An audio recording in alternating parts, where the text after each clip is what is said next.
Welcome back to Cocktails and Classics. I gave your mom the clap. This week we watched The Thing. Before we start accusing each other of who's aliens. And You're the who's imposter. Dylan's pretty sus right now. Sorry, it's too early for the Among Us jokes. I got to stay hip. Yeah, a game that came out in April?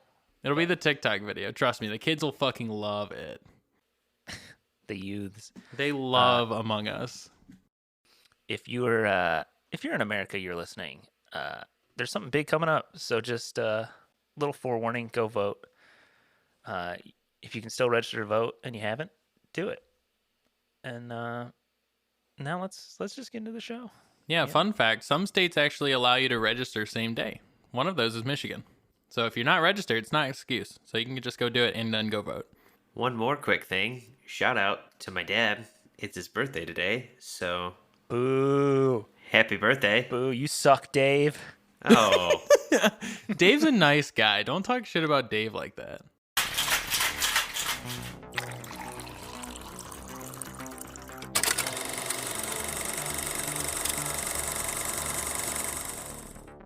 This week for John Carpenter's The Thing, you have myself, Dylan, Cam, Zach, Hi. and Ben.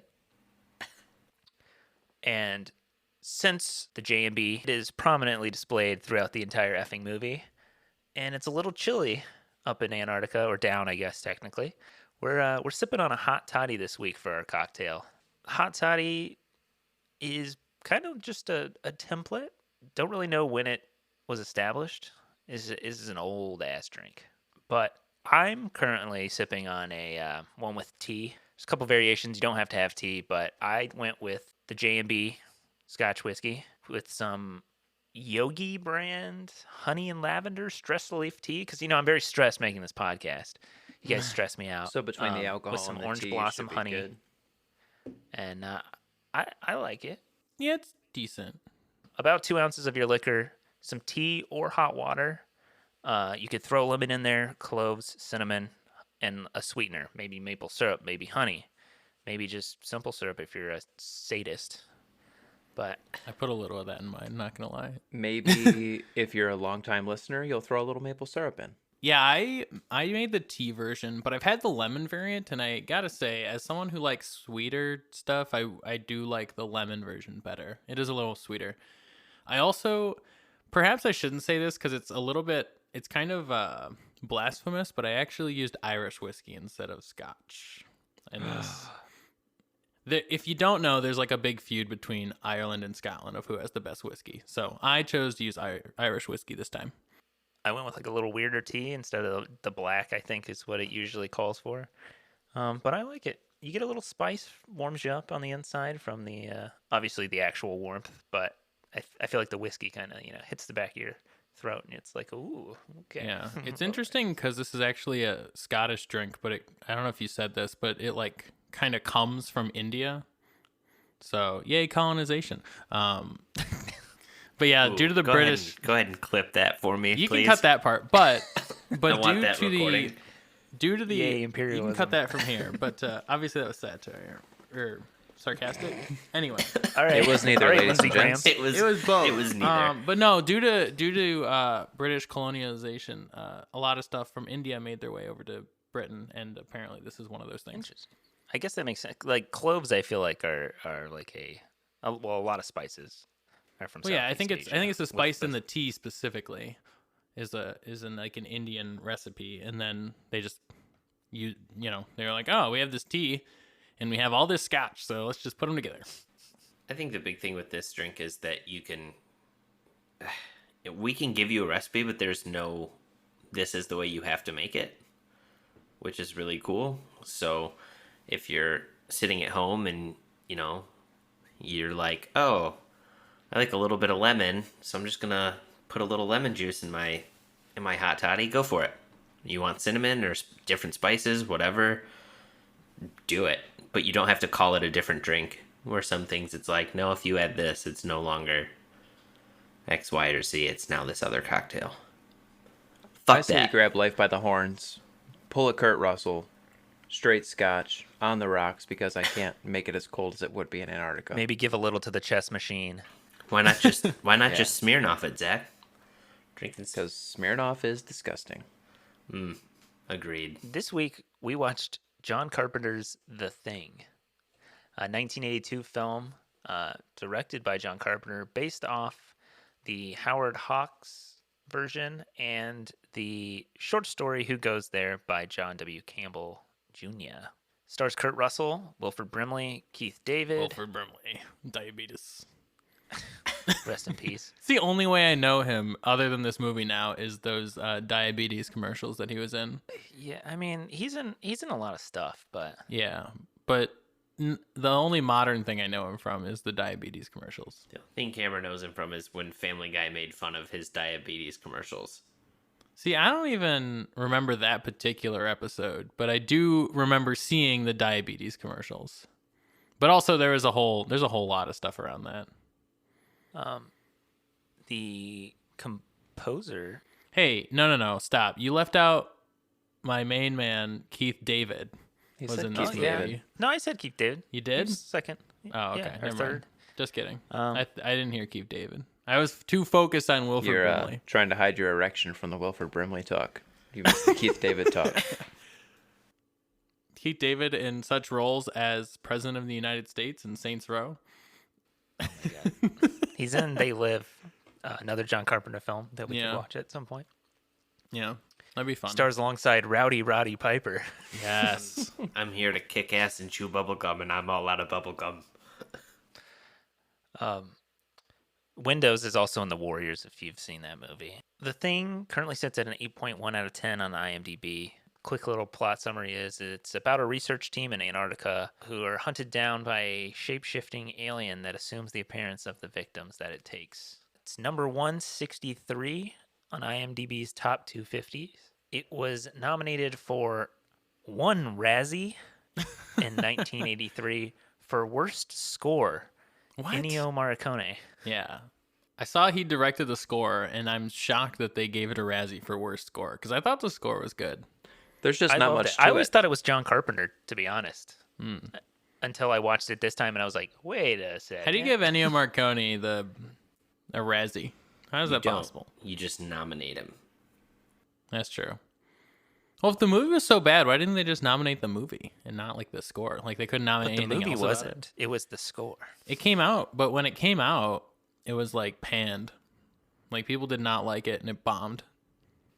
But also, apparently, John Carpenter attributes a lot of that to E.T. coming out 2 weeks prior, because E.T. came out and was like this very happy, uplifting alien movie, and then this movie comes out and it's the exact opposite. The And complete people were opposite. not vibing on that at all. Sad, depressing, bleak ending of It could be any of the us. alien It movie. could be you. It could be me.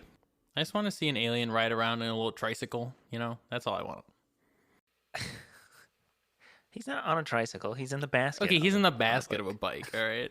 Yes, a bike, 2 wheels. Don't be throwing shade at Elliot, homie. Check yourself Okay, I just want to Before- see an alien riding before you in an riggedy ATV. wreck yourself. I just want to see him riding in an ATV in a basket. Okay. I'm just increasing the number of wheels. Is there a vehicle that has 5 wheels? 16-wheeler. Why'd you go 16? He's actually and a trucker. Why not go 18-wheeler? I'm confused. I just want to see E.T. running over people in his 18-wheel trucker. with his early 2000s trucker hat on. Also, he's high on MDMT. He's getting blowjobs out of a glory hole at a rest stop. This is really an unholy image of E.T. This is a wholesome guy, all right? This is a wholesome Hey, creature. you're going to Tacoma? I could take you that way. It'll cost you something, though. God, Gas- this is not the E.T. I want to remember. Gas, grass, or ass, the E.T. story. God. Gross. Oh, Jesus. Oh, Well, There's a joke about E.T.'s like light finger thing, but I'm not gonna make it. There's, I can't come up with the words right now. there's plenty of. There's a joke in there somewhere about that. oh my God. So Cam and Ben, this is your first time seeing the film. What were your thoughts? on The Thing? I was I think I was pleasantly surprised. I actually really liked the movie. It always gets me that when Cameron likes a movie, he typically tells us he was surprised he liked it. I can't imagine being Cameron sitting down once a week just in complete fucking dread of having to spend 2 hours with this movie on, and like you just think it's gonna be bad, and then you're pleasantly surprised. Well, so I don't know. When I think of like an 80s horror or like I guess thriller, I don't know how this might be classified, but I don't know. I think of kind of like a cheesy type flick. I mean, similar honestly to like Halloween, really. I know it's 70s, but similar to that type of movie. But I actually really liked it. I thought the effects were like really good, like impressive for the time, or even like today. Like honestly, the effects were very good. Yeah. The creature was like the thing was like actually like a terrifying thing because it can, as you saw, like it can just be anything. Like it can be any human, any living thing. It can take the shape of anything. It could be you. It could be me.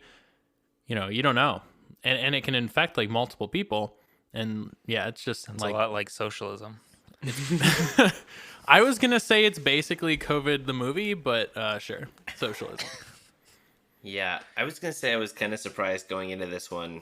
I knew kind of the basis of the movie, but because we're doing this during our spooky season, I was expecting a little bit more horror movie, and this movie felt more like almost like a thriller slash almost like mystery, which Yeah. is right up my alley. Don't get me wrong. I was just expecting a little bit more, I guess, horror elements than what we got. See, in my opinion, this is more like a psychological horror to me. Like, I actually am more scared, I guess, if you call it that, by this movie than like Halloween, just because like the psychological aspect is greater Yeah, it's like a suspense. and stakes are very high. A suspense like who done it almost kind of feel to it, because you're always sort of on edge, because if you're not watching this character at a certain point in time, the next time you come back to them, you're kind of like, are they an alien now? Ooh, don't go with this guy. Don't go with this guy. He was alone. Yeah. No, I mean, I get that. Like I said, I am not hating on the movie. I enjoyed it. But yeah, I don't. It's not what I was expecting going into it, thinking it was more of a horror movie. Yeah, and I guess most of the horror elements come from that like lack of knowledge, and Yeah. also the very grotesque fucking alien monster. That's true. Yeah. Some of those monsters were actually gross looking. Oh, dude. Like, especially, I don't know, there were a couple, but like when the guy's on the like operating table, Oh yeah, and the chest burst open. yeah, Just- and his head like starts like pulling away from his body, like that is gross. See, I was bites thinking the that dude's one, arms off. or the one where Palmer just like his head opens up and just starts eating window. Yeah. All right, I think we know who the bad guy is now.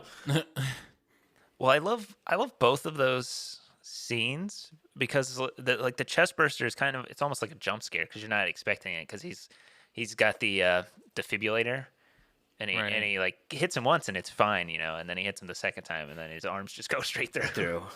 Yeah. Yeah. And then like with Palmer, they're all like strapped to the couch with him Yeah. as he's changing. They're like, what the fuck? And they can't, and of course, in that moment, he can't like light his flamethrower. Yeah.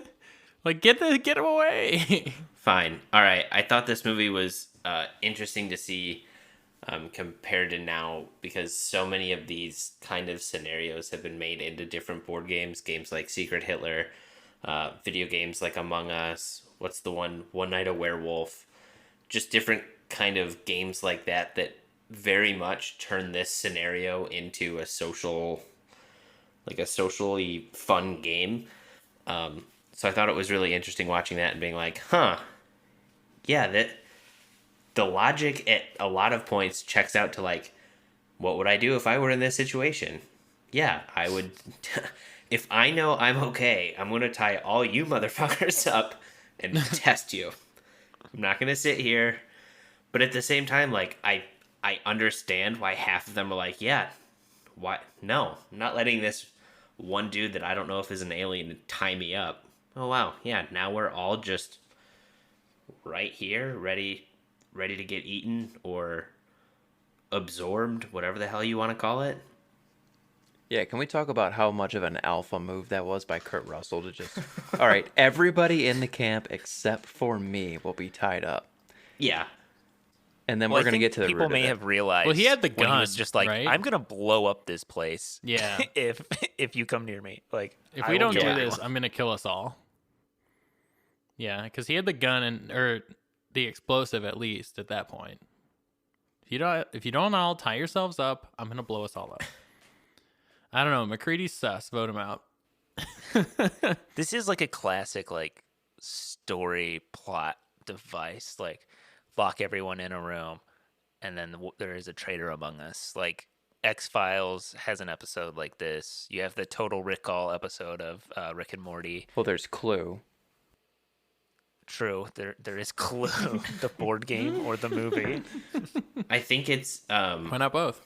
it's referred to a lot of times as a locked room mystery, is what it's like referred to as a subgenre, where it is like everyone's in a room and then we go through person by person, and it couldn't be you because you were with X, Y, or Z, and then kind of whittles down. I think like Knives Out was supposed to kind of be in that same vein. Oh man, what a good movie. I like that one. We won't spoil. We could discuss it in another. I'm just leaving it at it's similar If to you a like locked room mystery movies and you haven't seen Knives Out, you really should. It's a good one. It's a good classic, like new classic mystery movie. If you liked The Last Jedi, you'll love it. I don't think you liking or hating The Last Jedi has anything to do with it, but sure. It's directed by the same guy, Rian Johnson. Was there any memorable scenes for you guys besides like the chest burster? God, there were a lot of shocking scenes. I think maybe the first one in the dog kennel, when they let that one husky in from the outside, and then the ensuing madness, were like, get me the flamethrower, get me the flamethrower. And they're like just unloading rounds on this alien. And like, I guess that's the first time you see the alien, which is pretty crazy. And then just the complete carnage. It just tears apart those dogs. Yeah. Clark the fucking furry is like, no, not my huskies. I need to yiff them later. Oh no. You can't upset the furry community. You already Come have the on. simps pissed at us. That at least that's between two consenting adults. This is a little different. Oh, sorry. Yeah, this is just full on bestiality. and This is that's some not Ron okay. Goldberg shit. Yeah, no, there were a lot. I think any scenes with the Thing being present were pretty memorable. Like any scenes really where like, you know, you see it actually like take a form other than the form that it's currently like, you know, taking on, whether it's the dog or any of the people there. I think any of those are. Oh, what about when he had Gary by the face at the end? Oh god, it's like Yeah. under his skin. Yeah. What the fuck? And it was like dragging him. I was gonna say when Yeah. you first see that, Gary's like standing there and he kind of hears something, and then there's kind of that slight jump scare where all of a sudden Doc's just standing next to him. That scene reminded me of the Office scene with Dwight and Angela, where like he's talking and then all of a sudden he's just gonna what the fuck. Well, like I guess everyone has said, like this scenes with the Thing, but like the first one where Benning becomes the Thing, and he's like half morphed, and he's got those like long, like gross hands, and he just is like, "Rah!" like opens his mouth and just light him on fire. Like what? Yeah. The fuck? Oh, I had written down here, Zach, painted backdrop with the spaceship. Loved Know it. you love a painted backdrop. I'm a big fan of a painted backdrop.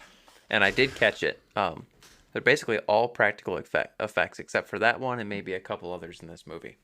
And then I also wrote, Cam, here's your gore. Oh, there was a fair amount of gore in this. Is Cam a big gore guy or a bad gore guy? No, he's No. talked about gore like in the last two horror movies we've done that there hasn't been like Oh, too okay. much. There was a little bit in Night of the Living Dead, but this was like Are you satiated? Gore I don't satiated? care either way. It's just really I'm We can just pivot and do making Hostel next. no. or Oh, that's Sauce. all right. I was just saying that a lot of times horror movies today, like if they're especially like low budget, go super heavy on the gore because it's super cheap to do. But then again, but the effects for this movie were very expensive, so yeah. that doesn't really apply here. The scene in Hostel that gets me is the fucking eye. That's Yeah. the only one that like puts me over the edge. I do Well, not like that. there's a scene in Hostel 2 that I think is worse than the eye scene. Which one is that? So the guy is he's tied up and he's sitting on the chair, and the woman's got the pair of scissors. Are you talking about Casino Royale? No. Similar though, Oh. same area, but with scissors. Oh, that Casino Royale is. And then she it's feeds bad. then she feeds the German shepherds. Oh, I'm sure. Hostel 2 is worse. Let me put it that way. So we kind of talked about our memorable scenes a bit here. Do we have some favorite quotes? Any good quotables in there? I got one. It comes from the end when they're going down into the generator room. And Gary says, the generator's gone. And Mac is like, all right, well, anyway, we can fix it. And Gary's like, it's gone. Like, it's literally gone. See, my favorite Gary quote is, "I know you gentlemen have been through it a lot, but when you find the time, I'd rather not spend the rest of this winter tied to this fucking couch." That's one I always love. It's kind of humorous in the middle of like all this shit going on. Yeah, Gary's got some good ones. Another one I like is Palmer talking about Gary when he's like, "I was wondering when El Capitan was gonna get to use his pop gun." All smoking fucking weed. What game show were they watching? Was it The Price is Right? No, it's Let's Make a Deal. Let's make a deal. I love that. He's like, I know how this one ends. Lights up a joint and puts in a new one. Just imagine life out in Antarctica for, I don't know how long they were there, but it must have been a long time. I imagine winter in Antarctica sucks. Yeah, to me, this movie in particular wasn't as much about like, I don't know, like the dialogue wasn't bad per se, but to me the movie wasn't about really like the dialogue, but more so like just the general like feel of the movie, the intensity of it too, and just like, you know, being on the edge of your seat most of the time of not knowing where the thing is going to be next. Yeah, but I did also kind of like that at times they threw some campy dialogue in there just for a little bit of levity. Yeah. First goddamn week of winter. Yeah, or when he's in the boiler, or not the boiler room. What the fuck was it? The generator room. I'm thinking of The Shining. Got Oh, some yeah. boilers now. Now, yeah, when he's in the generator room and the monster is like freaking out and growling, he's like, "Yeah, fuck you too," and he throws the dynamite at him, runs out of there, and it blows everything up. I even like kind of the last couple lines of the movie where it's Mac and Childs just kind of sitting there. Well, what do we do? Why don't we just wait here a little while, see what happens? And then he just kind of like slowly leans forward. Oh shit. Yeah, the ending gets me. Yeah, it's I feel like a lot of people maybe didn't like that as well when it came out. I don't know. Yeah, well, 'Cause especially it doesn't button anything up. no, and Kurt Russell's kind of this hero of the movie, and in the end, you don't really see him win. He just kind of has to sit there and never really find out if he won or not. Was Childs the thing? Was Childs the good guy? Was Mac the thing? You never really find out, which is kind of disappointing. As someone who likes a solid ending and not, as we've learned with The Shining, shit just left up to the imagination. It's the one thing that kind of irks me. Like, hey, here's this. Ben must hate Inception. Here's this giant mystery. Now at the end, it's not solved. It's up to your own interpretation. No, Do you think it's like a cop out? I'm Like, a oh, sheep. you could have finished that? I will blatantly admit, when it comes to movies like this, I'm a sheep. Lead me to the fucking answer. Bah. See, I like that this one kind of just ends and you don't know. because I kind of like the mystery. The whole time you were just like, who's got it? Who's the alien? And then at the end, you still don't know who's the alien, or if there ever was one. You don't know if there ever was one? Okay, well, I think it's pretty Those obvious two. that there was I one, mean, Dylan. something happened. That's a wee bit of a stretch there. okay, I meant the.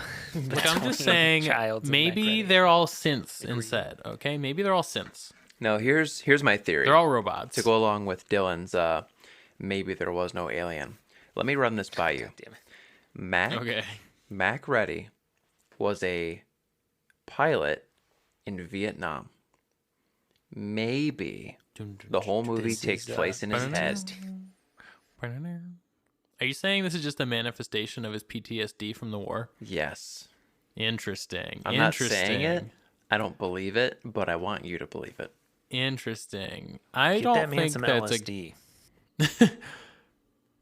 Jamie, can you pull that up for me? That is an interesting theory. I don't buy it, but it is an interesting theory. I mean, if you buy it, I have a picture of the flat Earth to sell you. I did like that going off of Zach's theory here. I did like that the alien kind of tried to throw McCready under the bus. Yeah. And like his charred shit was laying around, and everyone's like, "It's him! I found this." And Cut that the dude just line. left him out in the cold. Yeah. Like, yeah, I left him out there. No, it's him. I found this. He said that this is what would happen, and it did happen. So it's him. That is interesting because it does show that the thing is able to like adapt to the situation and like not only like play the part of somebody, but also do things that would actively, I guess, help in them not getting detected and not throw the other people off the trail, basically. Like or even like the blood too, how they drain the blood from the The little from pouches, the fridge, whatever they're called. Yeah. The I don't remember what it's Banana called. Yeah, the bags. blood from the fridge. Which call my banana So that they question couldn't is, test who the thing was. How did they do it? Yeah, I don't know who did the blood Did bank. Palmer lift the key? I still don't. Yeah, I don't know if we ever got an answer to that. I mean, one of them ended up. No, neither of them ended just up. No, doing slurped it. it. neither of them. He just put a straw in like a goddamn Capri Sun and went to town. Dude had I a mean, the guy's feast. excuse was somebody could have lifted the key off me, so I guess that's probably what happened. But I'm still not sure. But then Stuck they one of its literally little argue about the tentacles in fact there that and picked the it's- lock. He keeps the key ring so tight to him. I don't know. It's another piece of the I mystery. mean, that maybe you'll the never alien solve. used its little tendrils. And That's snapped kind of what I'm thinking. He could just kind of weaseled his way in there. What a fantastic idea, guys. I think it's all in his head. You know what's much more easily explained? Mac's just having a dream. He's just having flashbacks. Well, Fox the Bone made away the flag.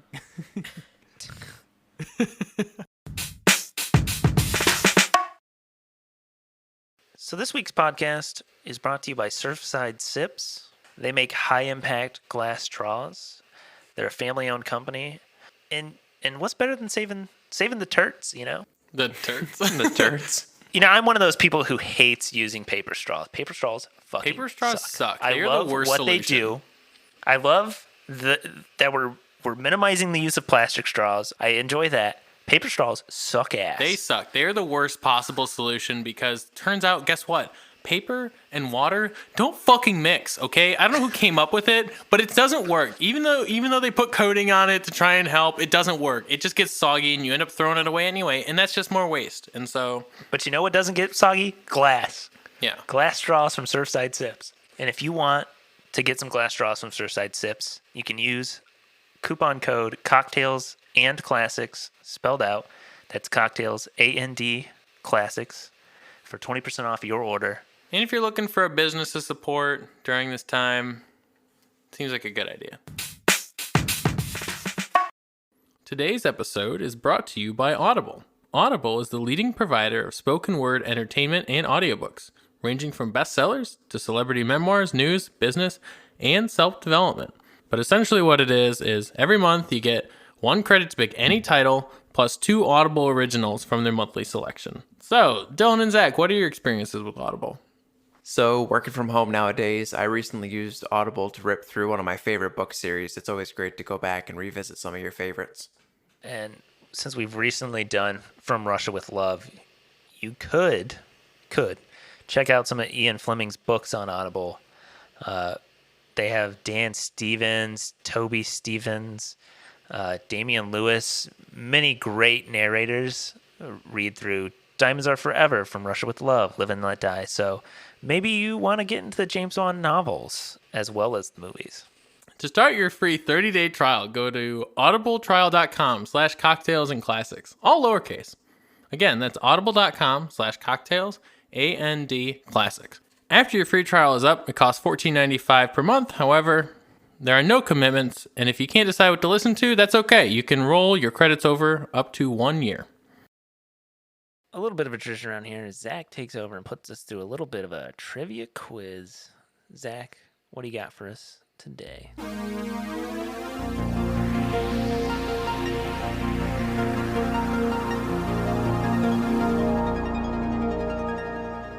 Gonna put you boys through the ringer. You spoiled none of my questions, which means you're getting the best of the best of the best of the best, sir. With honors. All right, question number 1. Which of the following was a favorite pastime of Wilford Brimley? Diabetes A. commercials. Trick-or-treating.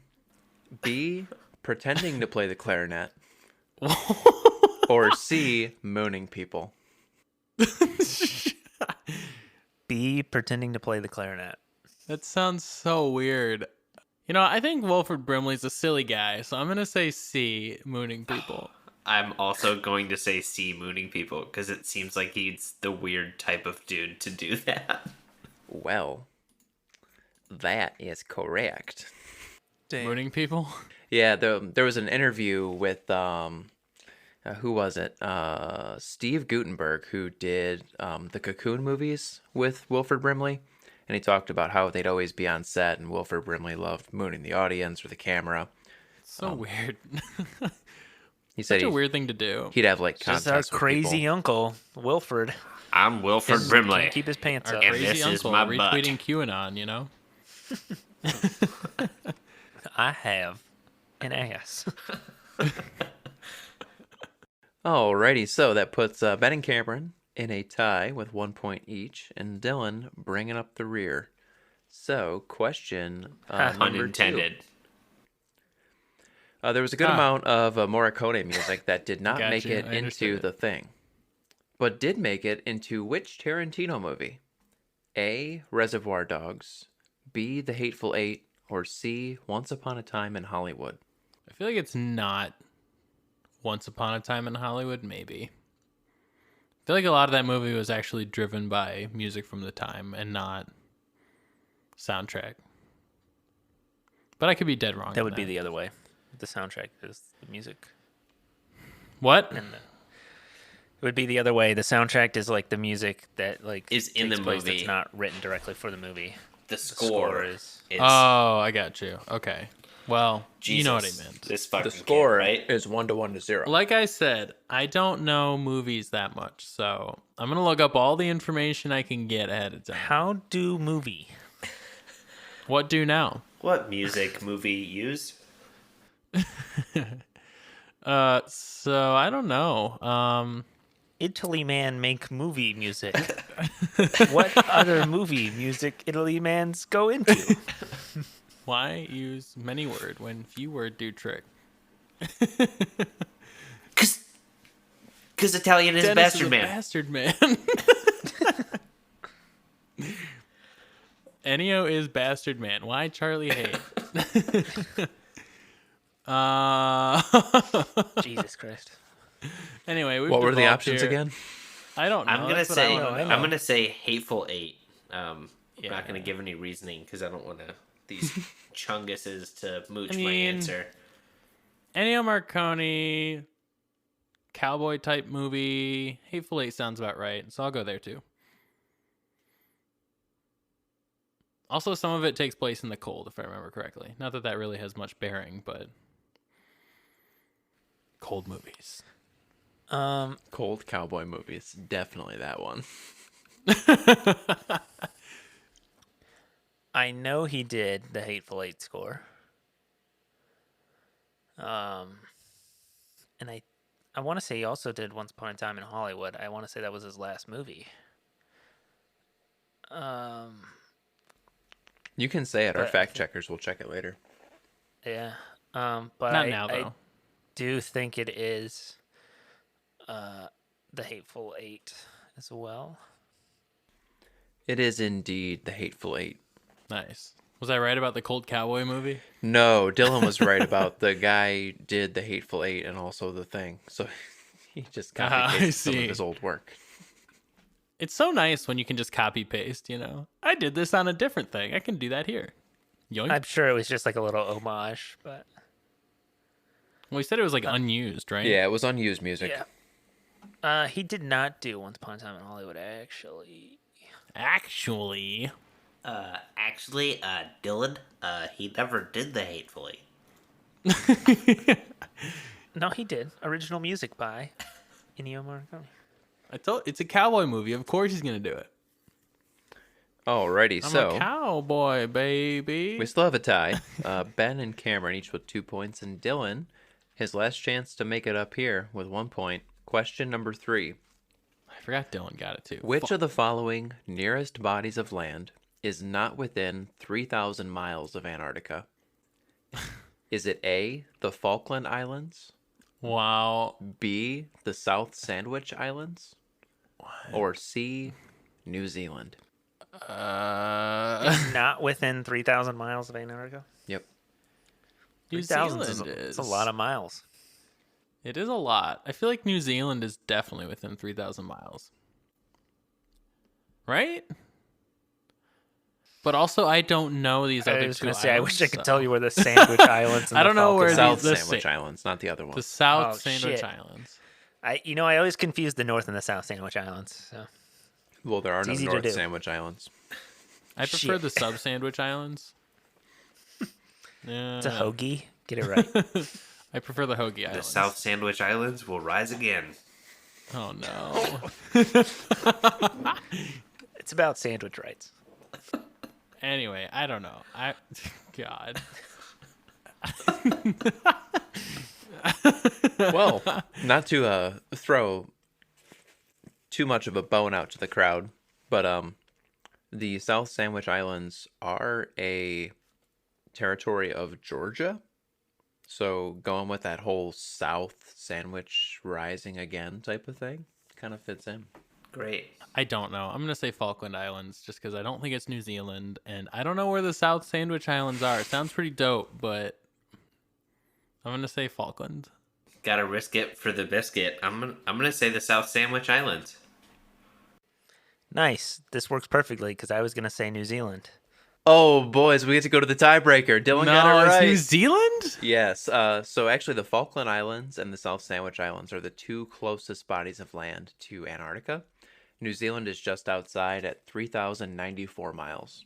Wow. But the Falkland Islands, I believe, are right around 2,700 miles away. So if you're in Antarctica, you're basically fucked if something goes wrong. There's nothing nearby. All right, so we have a three-way tie at 2 points apiece. So the tiebreaker question is, what was Universal's initial offered budget for special effects for this movie? Closest without going over. Well, we know the real number for special effects. Thanks, Cam. You're welcome. It's not going to help you if that helps. No, I know. I'm sure it's not going to help, but it does set. If you remember it, it does set a frame of reference for what you might think. Like basically, if you think they're going to overshoot it or undershoot it. I don't see it at IMDb. I just see the budget. He had it on Wikipedia. It's on Wikipedia. Ah, okay. Like I said, it won't help you. So my answer for this, I guess, is gonna be like $100,000. It's really low, but I feel like they probably lowballed him super hard. We're like, only spend this much, please, and he was like, no, and spent like 10 times more than that. I said 350,000. Still a lot when you're thinking about like a budget of a movie for like special effects. But well, at least the ones I work on. Sorry, but budget is always the enemy of artists. So See, I went even lower. Oh, $45,000. Wow. I Um, feel like that could be a good guess as well. Namely because I have a feeling the fact that they looked at like Halloween and went, you made this movie with like this shit tier budget. You want to make this other movie? Here's $45,000 for effects. Figure it out. Yeah. By the way, the real value that they spent was $1.5 million. That was the real budget for special effects. So It is what's the perfect, answer? perfect context for their initial offer of $200,000, which Dang, means Yes. Cameron gonna wins say this that. week. Woo! Yeah, I figured they just super lowball him. Like Ben said, they were like, "Hey, you did this movie on $0. How does like $3 sound?" And he was like, "I actually want to spend like, 7 times what you're offering." Cool. Cameron got a win. Let's get out of here, boys. Back to Yeah, the show. first win of the season. Those of us who have seen it wrote our ratings based on memory and nostalgia, and now I want to know if your ratings have changed or not. But Cam and Ben, I want to hear your thoughts first. What did you think on your first viewing of The Thing? Similar to what I said at the top of this episode, I really liked the movie. I liked that it wasn't like jump scare scary, but it was more of a psychological horror / thriller movie. The special effects I thought were really good. I'm actually surprised that it got such horrible reviews when it first came out, just because like I feel like for the time this movie would have actually been like good. Like I mean, it looks good today, I think still, but even especially compared to back then standards, like it seemed like it actually had pretty good effects. The story I thought was good, interesting. So for all those reasons, I'm gonna give it, I think, like an 8 out of 10. Like I said, this is a good movie. If you're into like psychological thrillers or horror movies, definitely recommend checking it out.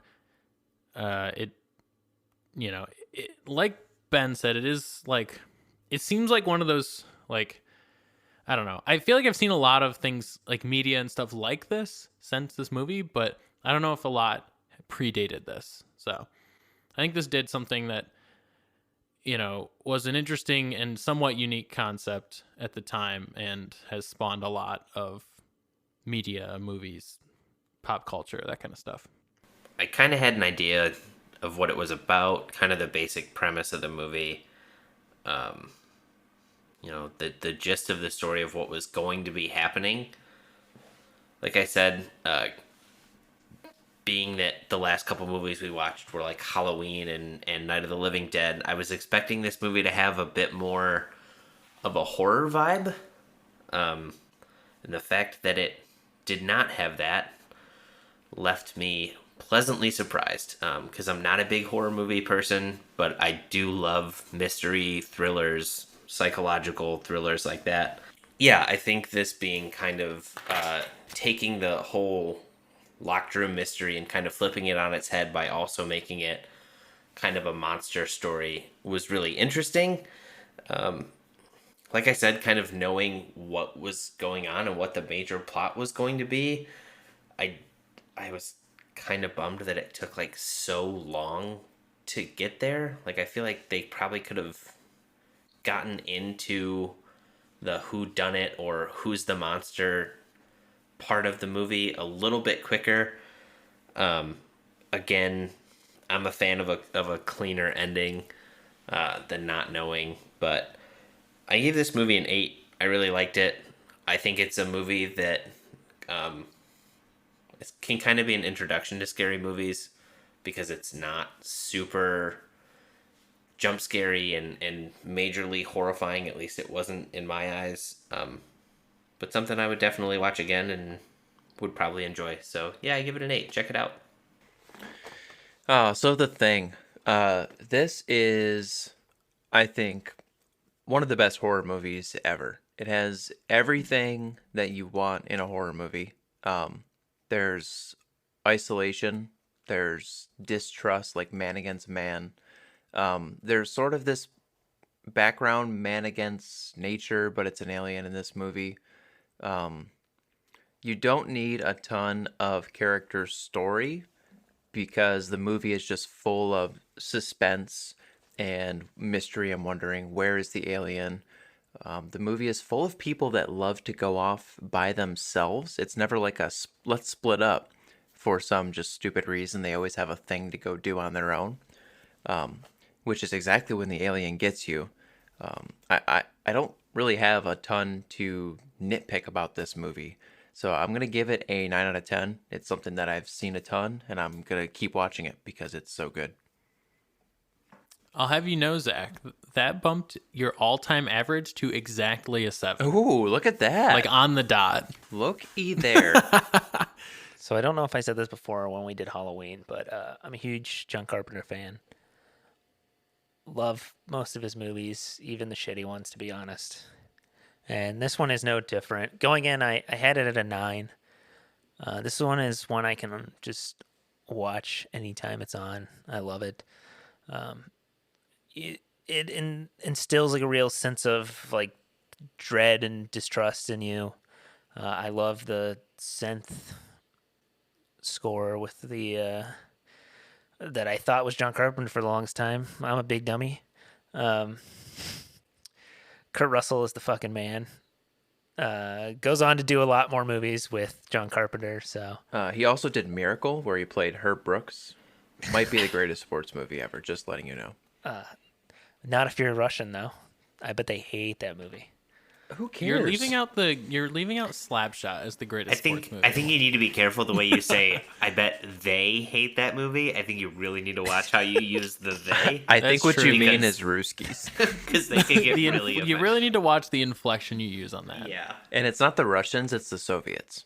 Fuck the Soviets. You can say that. That's okay. I love this movie. I probably always will. And I'm gonna actually bump it to a 10 out of 10. I think this is my Wow, second 10. one. Whenever anyone asks me like what are my favorite movies, this always on the list. So It's a good movie. I love it. Great horror, and horror is one of my favorite genres, so it just fits. If you enjoyed this, don't forget to rate, subscribe, follow, share us with your friends. Go vote. November 3rd is coming up. Vote early if you can. Vote by mail. Vote early, vote often. Yeah, vote as often as you can. I'm sure most states, or if some, will have special elections. So I know Georgia's probably going to have a runoff. So make a hot toddy. Send us your pictures at Instagram using hashtag Cocktails and Classics, or tag us at Cocktails and Classics Pod. We made a TikTok because we're so hip and young. Yeet. Check out our videos on How do you there. do, Cocktails and fellow Classics kids? Podcast. Find us on Among Us. Join our Discord server. And as always, just watch responsibly. Or not. I can't tell you what to do. True. Drink it like 8 hot toddies and fucking. I feel like the threat there would actually be burning your throat rather than like getting that. Like I feel like at 8, Drinking a shit ton of tea, like especially if you're doing black tea, like a ton of caffeine.